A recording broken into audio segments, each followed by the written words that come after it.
Stopping the video or starting? Starting it. All right.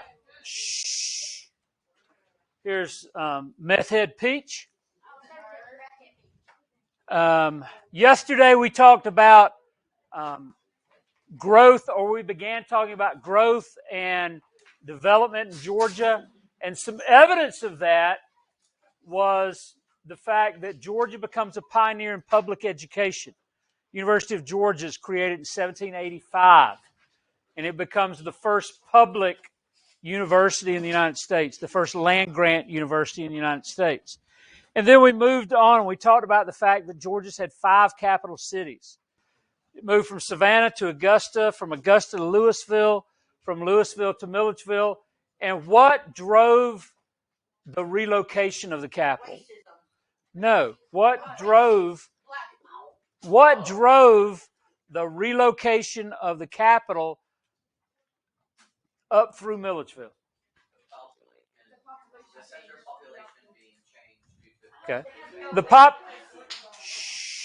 The population continues to move westward, and as the population moves, the capital moves. Then 1868 rolls around, and Milledgeville has the capital stripped from the town, and moved to Atlanta. And that reason was not population.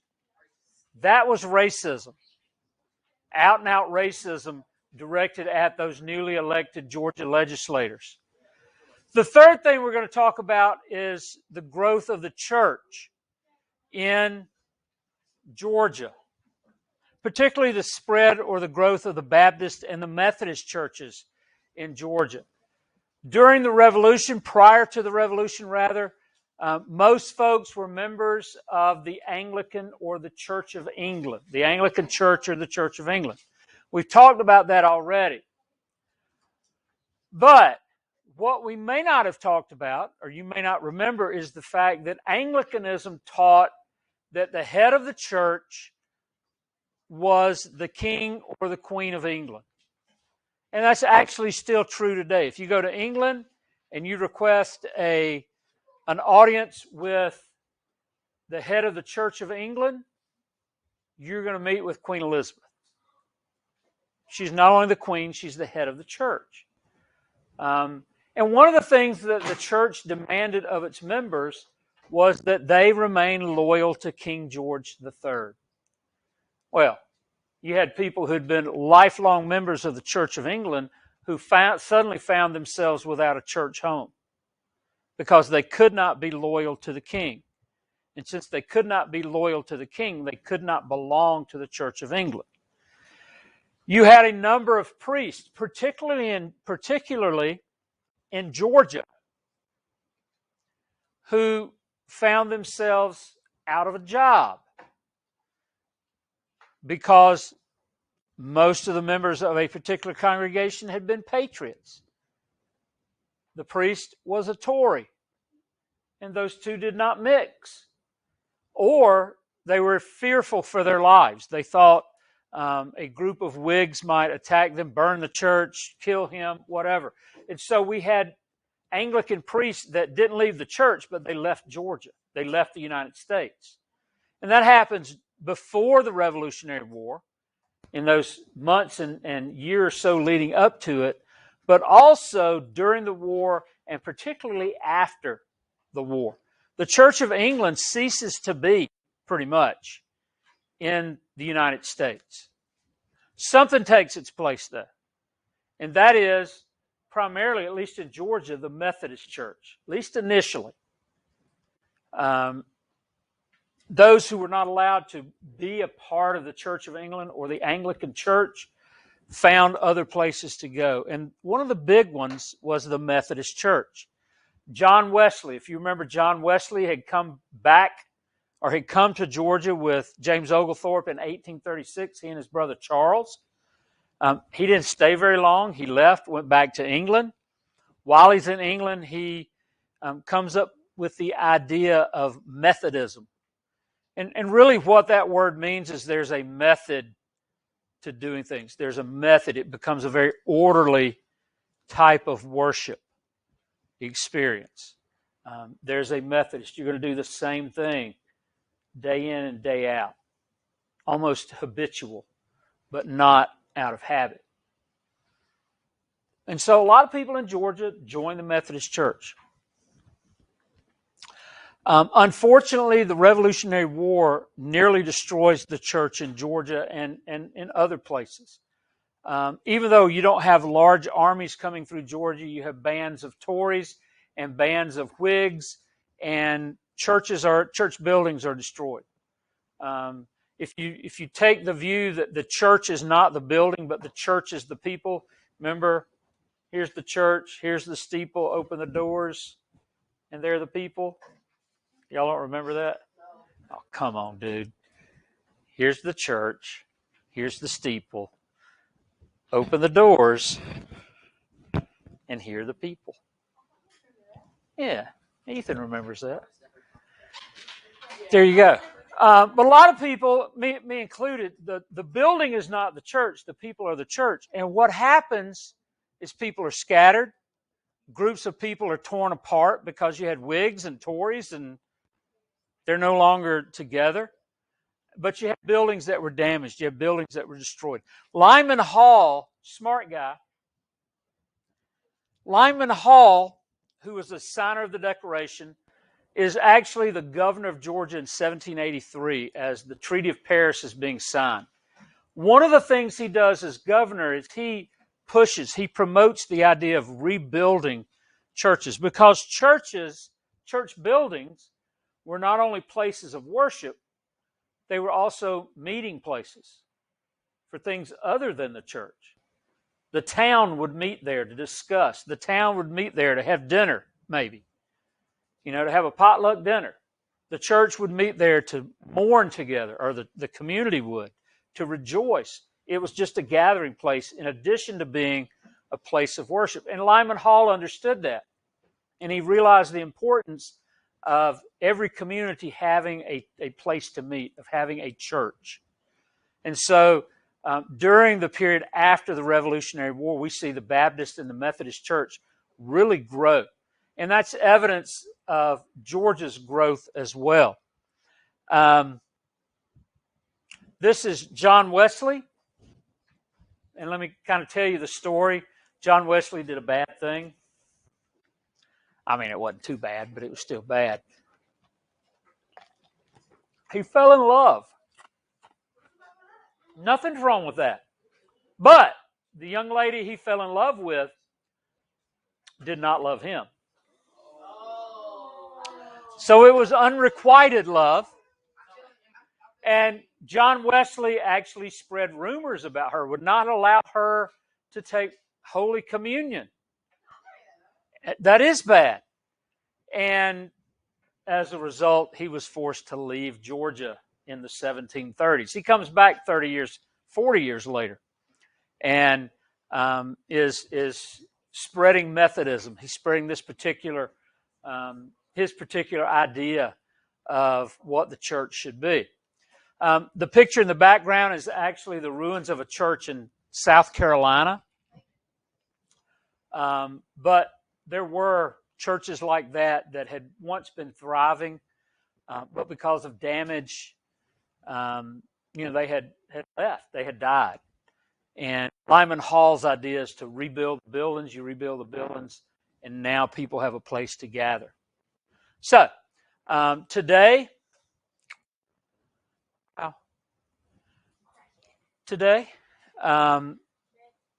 as we look back, we realize the greatest growth among the church in Georgia is among the Baptist and the Methodist. And even today, the Methodist and the Baptist church, you know what happens when you put Methodist and Baptist together? You get Methodist. Yes, they worship the number. I don't know. Methodist. Come on, Caleb. You know you want to laugh. The Methodist. I guess Miss Spencer would be the preacher in the Methodist church. Amen. All right. One of the things that we don't talk a lot about, or we haven't talked a lot about, is the church, or really any organized thing that has to do with African Americans that lived in Georgia. Well, one of the things that we can talk about is that in 1788, the first colored Baptist church of Savannah was established. Slaves were allowed to use a building that belonged to a church in Savannah. The church actually supplied the preacher. So you had a white preacher and slaves. I bet that made for some interesting Sunday mornings. And they really were that way until about 1840 in Savannah. The first colored Baptist church is now the first African American church. That's its name, and it's still standing. So if people still go to it. Still a thriving congregation in Savannah. One of the oldest congregations in the state of Georgia, actually. But you can go and you can see that. Today, if you were to take a survey, if you were to go around the state and just count church buildings, not people necessarily, but just count church buildings, you would find that most churches in Georgia are either Baptist or Methodist or Methodist. Actually, there's some theological differences. The Baptists tend to follow the teachings of John Calvin, and Calvin was a theologian during the Protestant Reformation, and then there was John Arminius, and same time period. And theologically, Baptists tend to be Calvinist, Methodists tend to be Arminian. There's just some differences. Yeah, I know. It's a lot to take in. It's a lot to talk about. And I could tell you about it, but you would die while I did it. Got kicked out? Just kidding. All right. So, again, in Georgia, the two largest denominations are the Baptist Church and the Methodist Church. In fact, if you go to any little town in Georgia, you're going to find two churches. At least two. You're going to find the Methodist Church. You're going to find the Baptist Church. There are a lot of churches in Milledgeville, but I'm talking, you go to a little town. Milledgeville is not a little town. It's a small city. It's not a little town, but I'm talking about, a little town got one stoplight, that kind of thing. Yeah, one little Dollar General. Okay. You're going to find at least two churches. Again, you're going to find the Methodist Church and the Baptist Church, and that's evidence of Georgia's growth as it moved west. You found more and more churches. Milledgeville is a good example. If we were to open that blind right there and look out the window, right at the corner of Green Street and Elbert Street, that's where First Baptist Church sat. No, I'm talking about it's not there. Right out there. Literally in the parking lot. That's where First Baptist Church sat. First Methodist Church was just west of the front gate. There's two of them. Okay. There is across the street. That's where the Catholic Church is. Anyway, let us move on. This is actually the first African American church in Savannah, or the first Baptist colored church in Savannah. The red doors, I think today they're appealing, they're pretty. Back in the day, there was some meaning associated with that. But how many doors do you have? Two. Why do you have two front doors? This was a black church building. Black folks only went to this church building. No? We just said no. One for men, one for women. In fact, if you ride around in rural Baldwin County or Sparta or Hancock County, Washington County, Wilkinson County, Jones County, and you see an old little white church building, chances are it's going to have two front doors. Back in the day, men went in one door, women went in the other door. And they sat on opposite sides of the room. You couldn't. There was none of this snuggling in church. That's right. Stimulates the lust of the flesh. All right. So Georgia grows, and as Georgia grows, the leaders of the state, the governor, the Georgia General Assembly, they look for other ways to attract settlers. Well, there's not only industry, there's not mineral wealth that hasn't been discovered yet. What do we have? Land, and a lot of it. Remember, Georgia stretches from the Savannah River to the Mississippi River. So it is a lot of land. That western frontier is wide open too. And so Georgia does a couple of things. We're going to talk about the first thing they do. We're going to talk about the result of the first thing they do. Because what was a good idea turns into a really bad idea. And then thirdly, we're going to talk about the thing that replaces that first idea. Does that make sense? So we got an idea. The idea causes a lot of problems. And then there's an idea that replaces it. And it's all centered around giving away land so that people will come to Georgia. The headright system, we've actually already talked about this. Yes, we did.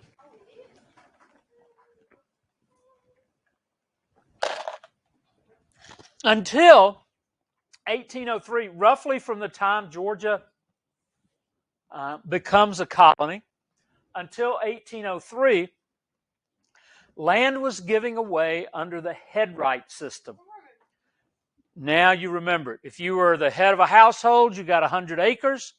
Actually, if you were the man and the head of a household, you were given 100 acres, and then you got 50 acres for each additional family member.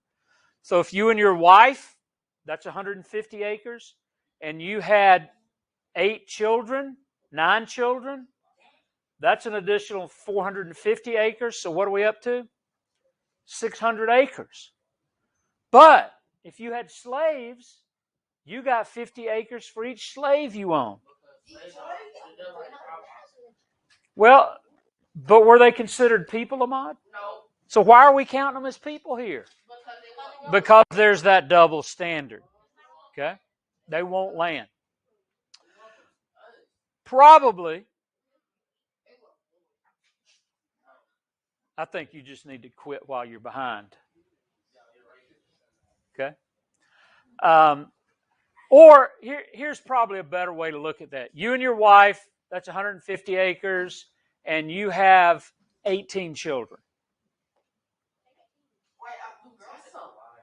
That's a lot of children. Or 17 children, I guess it would be. A lot of people did. Are there people who take advantage of the welfare system by having baby after baby after baby?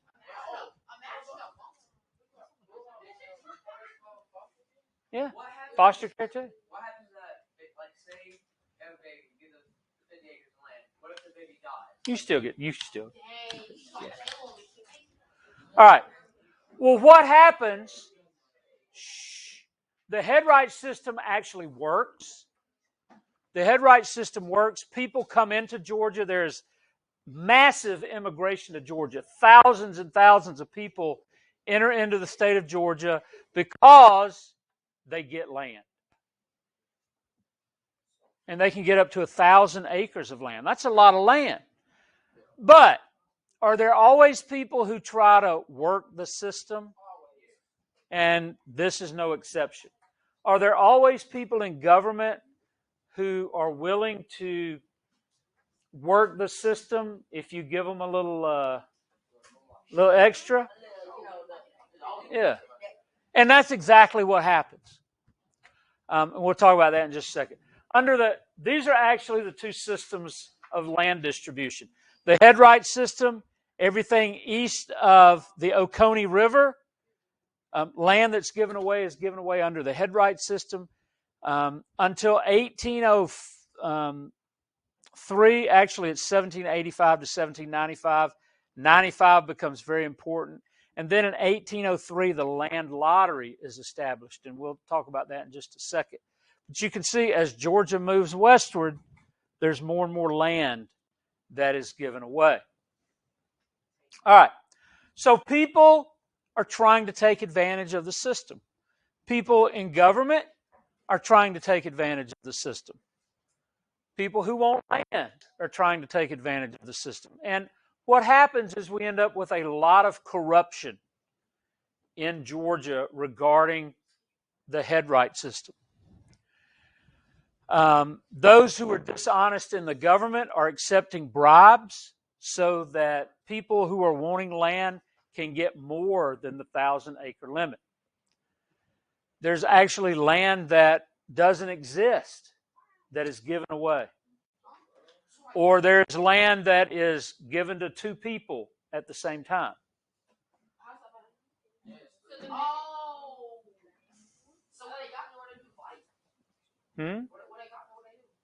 Well, let's find out what happens.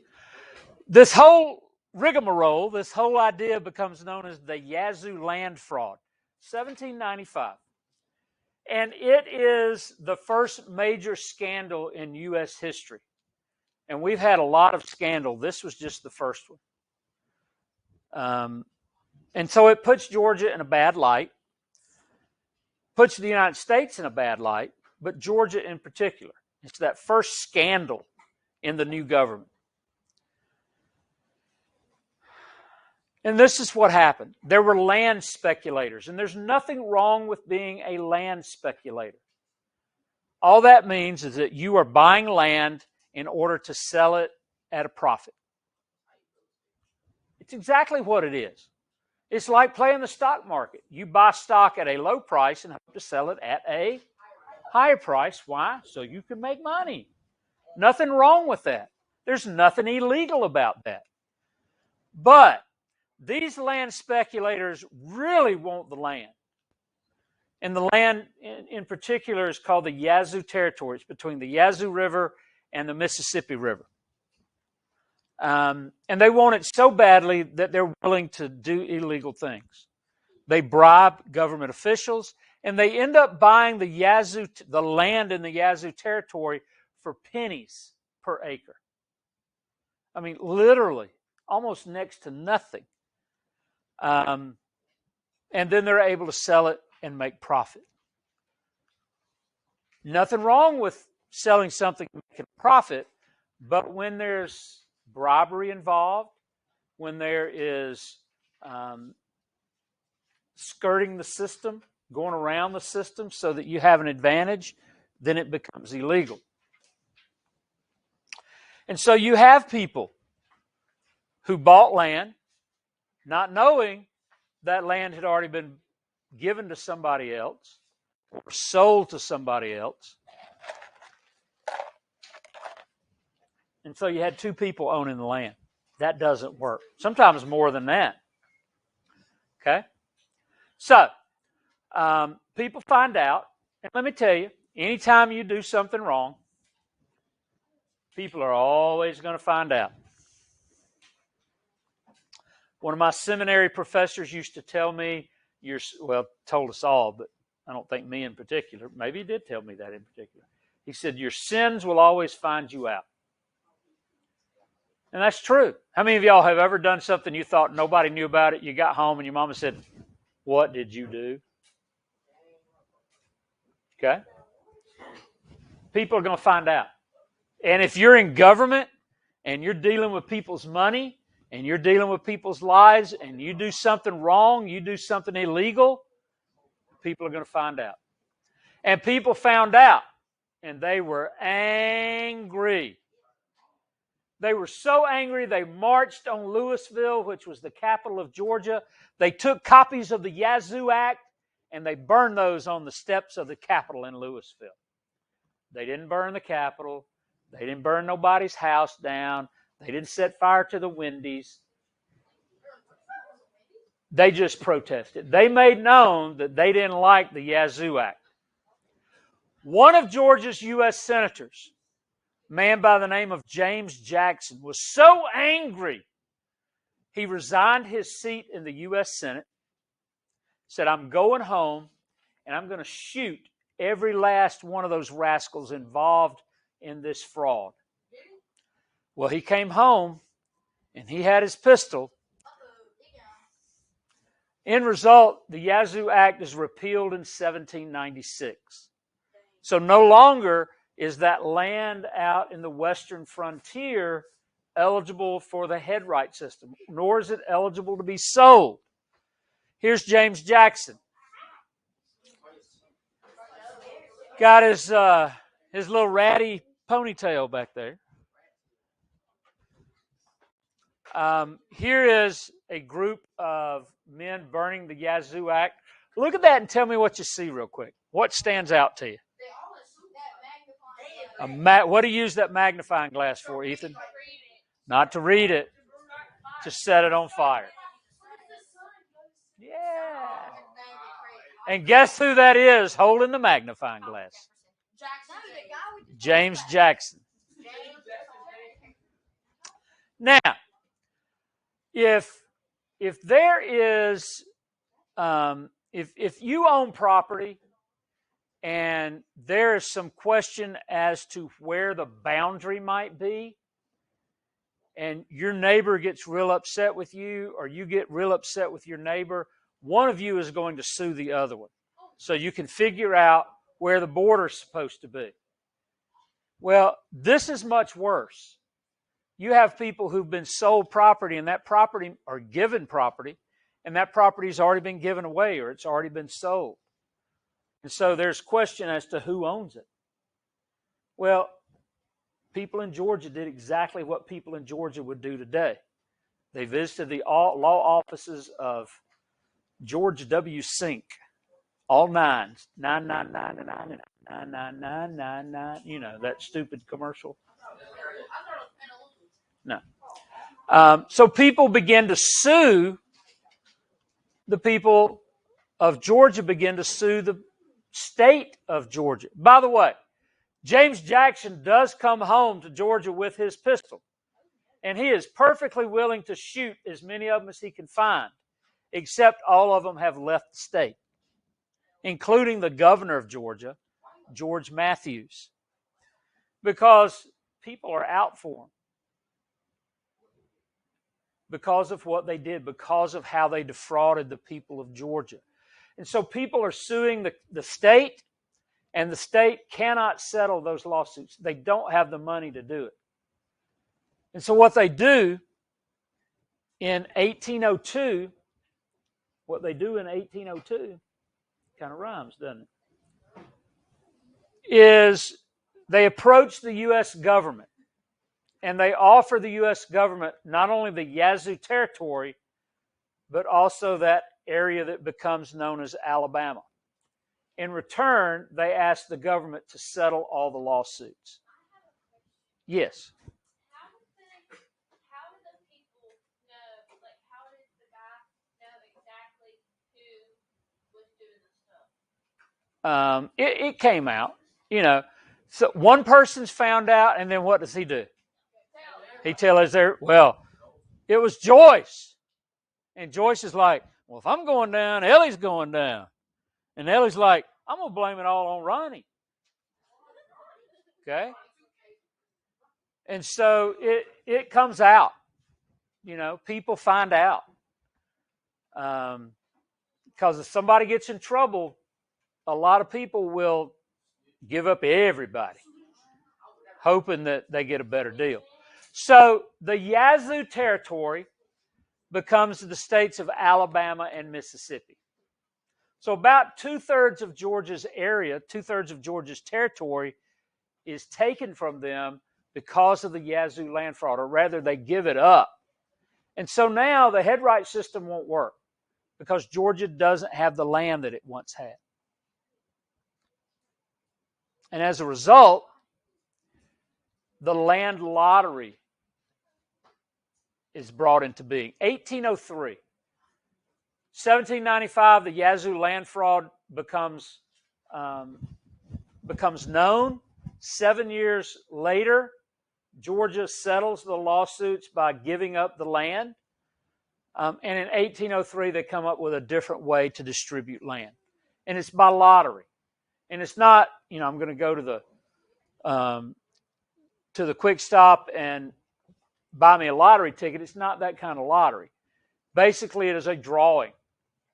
Everybody's name would be put in a container, and then they would be drawn out. And those whose names were drawn would receive land. You couldn't get as much land.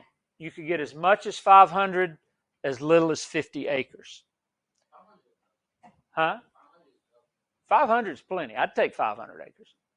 So who's eligible? It's all free white men who have lived in Georgia for a year.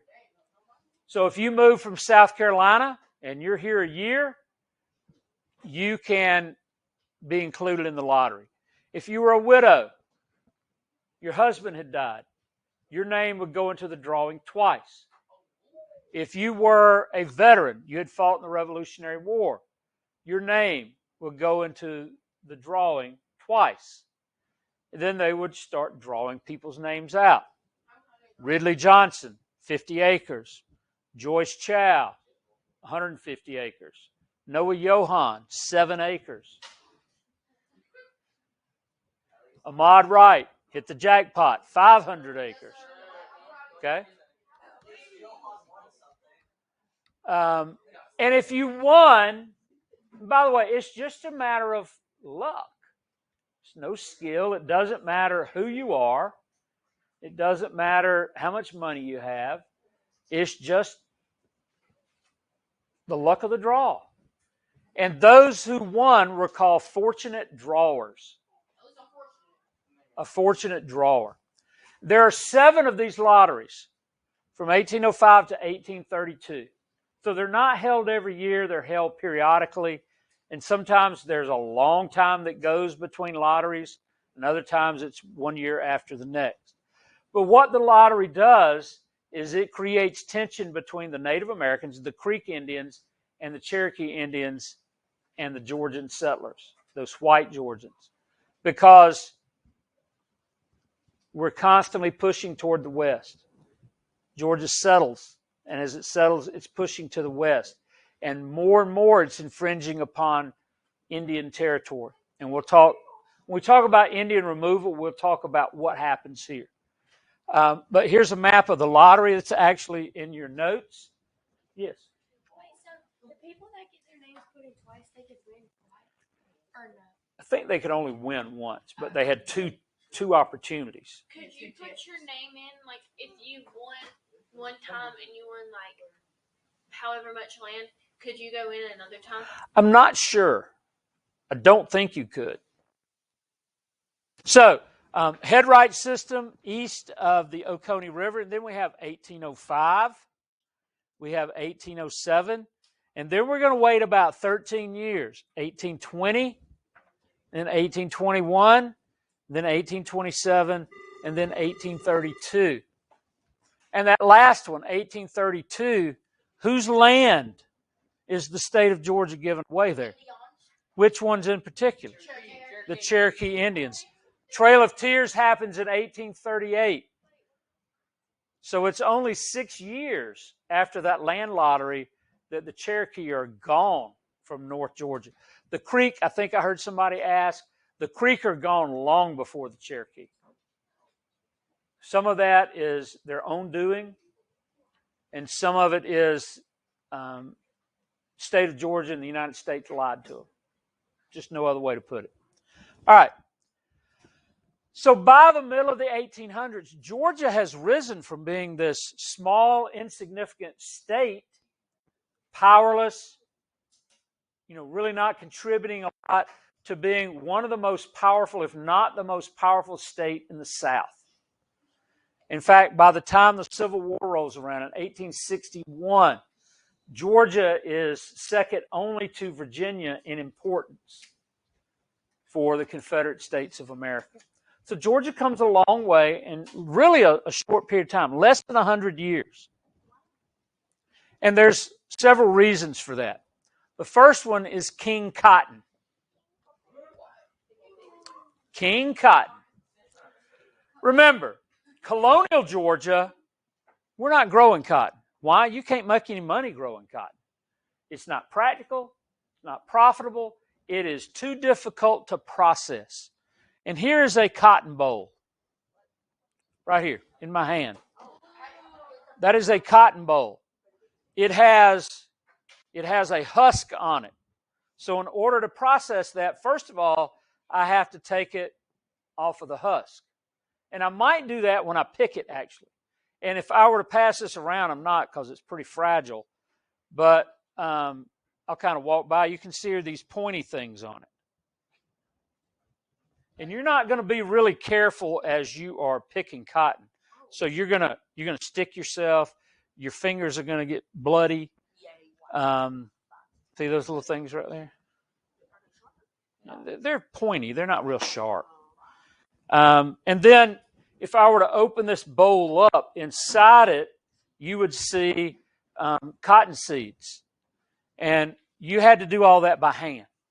You had to clean the cotton. You had to take the seed out of the cotton by hand. And it took a long time. Just wasn't very practical. That changes in the late 1790s. 1793, Eli Whitney is visiting the home of the widow of Nathaniel Greene. Nathaniel Greene had been a Revolutionary War hero, Revolutionary War general. Green Street is named after Nathaniel Greene. But Eli Whitney notices how difficult it is to process cotton. And he notices who's doing the processing. And so he thinks to himself, if I could come up with an engine that would do that work for them, not only would it be easier, but slavery would not be needed anymore. The slaves wouldn't be needed. He didn't think that one through very clearly. An unintended consequence was what? Slavery increased. But now you can plant lots of cotton. You still have to pick it by hand. And so cotton becomes the dominant crop in the South. And Georgia becomes the largest producer of cotton in the United States. Here's what happens, though. You're growing cotton, and cotton is very profitable. Because cotton is profitable, you can buy more slaves. If you buy more slaves, you can plant more cotton. If you sell more cotton, you can buy more slaves. You buy more slaves, you can plant more cotton. And so you have this vicious cycle that occurs.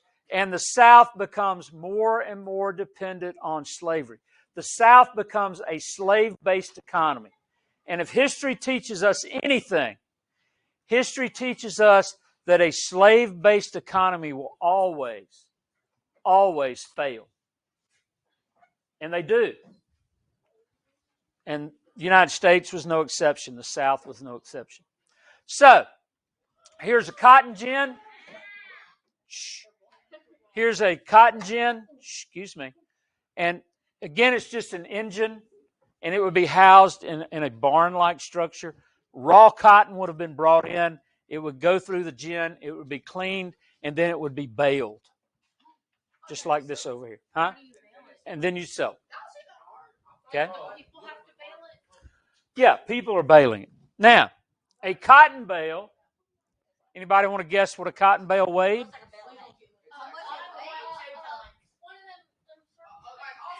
No, a cotton bale like that. 1.3 tons. No. 600 pounds. 9,000. 340 pounds.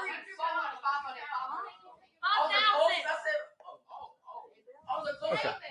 So, a cotton bale, a cotton bale weighed on average 500 pounds. Okay? A cotton bale weighed on average about 500 pounds. Now, we're going to use that number for several things over the next couple of weeks. We're going to start here. If you look in your notes, you actually have this chart. Slavery and cotton production. We're comparing slavery and the amount of cotton that's produced. So in 1790, has the cotton gin been invented yet? No. There are about 750,000 slaves, 750,000 slaves living primarily in the South. The amount of cotton produced in the United States that year was 3,000 bales. So a bale of cotton weighs 500 pounds. So that is 1,500,000 pounds of cotton. All right. So bales. Pounds. Okay. So that's 1.5 million pounds. Now, here's where it gets interesting. How much did cotton sell for?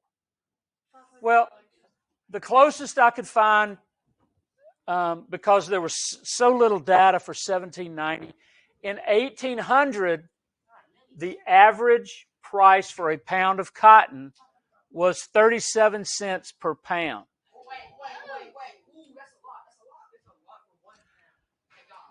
Which means those 3,000 bales of cotton were worth a little over $500,000, $550,000. Okay, but it's so incredibly difficult to process it that you might not be able to sell it. Okay, but it's selling for about 37 cents a pound. Now, don't put your stuff up. Nobody said anything. You need to pay attention. Okay, 1860, 70 years later, the number of slaves has increased to almost 4.5 million. The number of bales produced, 3,841,000. Okay, how much does a bale of cotton weigh? No, weighs 500 pounds. Okay, how many pounds is that? 1,920,500,000 pounds. Now, cotton did not sell for 37 cents a pound in 1860. It sold for 13 cents a pound. Okay? Because not a lot of cotton here, the price is going to be high. A lot of cotton down here. So about 13 cents. Which means that cotton was worth this amount of money.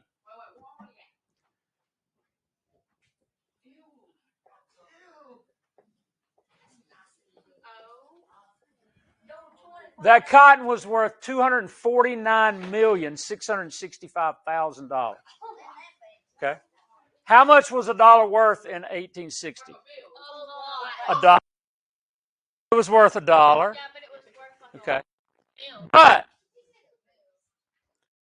that dollar in 1860 had don't go anywhere.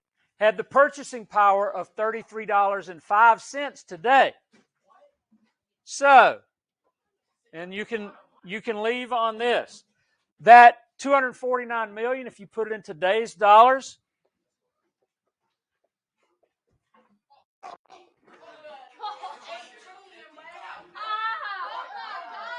$8 billion, $251,428,250. Yeah. See, buddy. Imagine having that much money. Can't even think about it. I'd own the earth. Or even that amount. I'd own the earth. Yeah. Huh? I don't know. I want to say it's around 40-something cents a pound. It's not as much as you would think.